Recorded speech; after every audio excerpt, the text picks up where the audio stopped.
Quarta gara in 10 giorni per Capurso e Kame, una di fronte all'altra in un match importante in chiave salvezza. Buonasera dal Palapinto da Davide Minolascina e benvenuti alla 19ª giornata di Serie A. Palla messa dentro la deviazione, reattivo Fior, stava per essere beffato dal tocco di Sutton e questo calcio di punizione. Luizinho tocca per Antoniazzi che calcia sul primo palo, Micoli respinge, Fior calcia forte, Gargantini se la ritrova lì, non riesce a correggere. Bissoni scarica nuovamente, Pedrinho lo anticipa, Pedrinho col sinistro verso il secondo palo, la palla rimane lì, ancora Pedrinho, Giannattasio per Ike, palo incredibile, angolo per Pires, Perry destro verso la porta, Fior respinge, Pires prova il numero, da Macco le restituisce, ancora Pires col destro, respinta, Lamas fermato da Ercolessi, Grandinetti,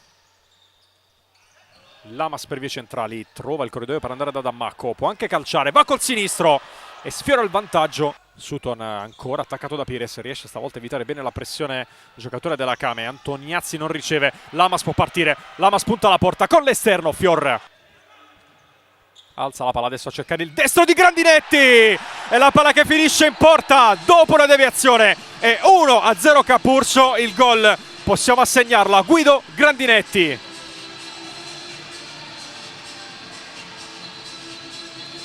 Pires attaccato, lascia sfilare il pallone, Luizinho la vuole subito, viene accontentato, deve controllarla, Dammacco può partire un contropiede promettente per il Capurso, Lamas in porta, fermato da un ottimo Luizinho, Lamas la alza, stavolta a cercare il tiro a volo di Pires, bella risposta di Fior in campo e possiamo ripartire con il racconto del match. Antoniazzi sulla tre quarti, non riesce a girarsi, va da Sutton, sinistro sul primo palo, bacio interno e palla poi dentro, dopo 24 secondi pareggia la Kame 1-1.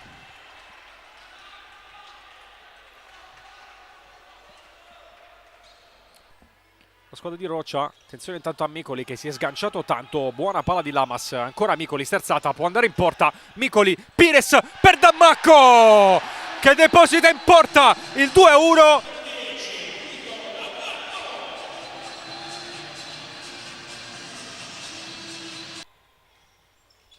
Palla a cercare Perry, fermato però benissimo da Andrea Ferreira, è partito Giappa solo contro Micoli, Giappa, Micoli para, Antoniazzi con la testa non riesce a metterla in porta. Ancora attenzione Antoniazzi, Donin calcia da posizione defilata e va vicino anche lui al pari. Si può andare per il calcio di punizione. Perry per Lamas che gira in porta il pallone del 3-1. Capurso sul massimo vantaggio con il gol, come al solito, di Nicolas Lamas.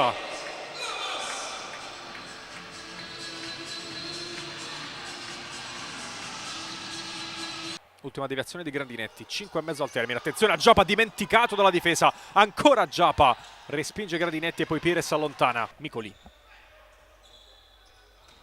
lancia verso Lamas che pizzica di testa. Bravissimo Fior a metterla in calcio d'angolo. Bissoni per Luizinho, Capurso un po' scoperto, Kame sempre con il quinto, palla dentro, Giappa verso Luizinho, confusione in area di rigore, Pires allontana, non la tocca, quindi angolo battuto, attenzione al tiro e poi Perry dalla sua area di rigore sfiora il 4-1 che avrebbe quasi chiuso la partita.